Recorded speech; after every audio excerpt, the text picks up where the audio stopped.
శివుడికి కావాల్సింది భక్తి. ఆ భక్తితో నువ్వు చిటికెడు భస్మం ఆయన మీద వేసిన, చెంబుడు నీళ్లు ఆయన మీద పోసినా చాలు, కోర్కెలు తీర్చే కామధేనువుని తీసుకొచ్చి నీ దొడ్లో కట్టేస్తాడు. అంతటి భోళా శంకరుడు ఆయన. మీరు ముందు శివారాధన మొదలు పెట్టండి. చిన్న స్ఫటిక శివలింగం తీసుకుని రోజు ఆయన మీద ఇంత విభూతి అంత నీళ్లు పోయడం నేర్చుకోండి. మీరు 10 రోజులు ఊర్లు వెళ్తారా? లేడీస్ ఇంట్లోకి రానప్పుడు ఏం చెయ్యాలి? మా ఇంట్లో వాళ్ళందరూ నాన్ వెజ్ తింటారు. సగం జీవితం ఈ భయాలు అపోహలతోనే గడిచిపోతే ఇంకా శివారాధన ఎప్పుడు చేసుకుంటారు? అవన్నీ పక్కన పెట్టండి. ఆ దేవుడు దగ్గర ఉండే 10 నిమిషాలు పవిత్రంగా స్నానం చేసి భక్తిగా ఉండండి. తర్వాత ఇంక మీ జీవన విధానం ఎలా ఉంటే అలా ఉండండి. నిజంగా నువ్వు చేసేది తప్పు అయితే ఆయనే మారుస్తాడు.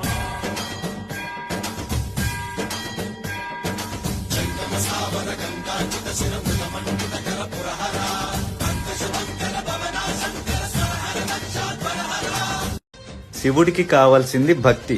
ఆ భక్తితో నువ్వు చిటికెడు భస్మం ఆయన మీద వేసిన, చెంబుడు నీళ్లు ఆయన మీద పోసినా చాలు, కోర్కెలు తీర్చే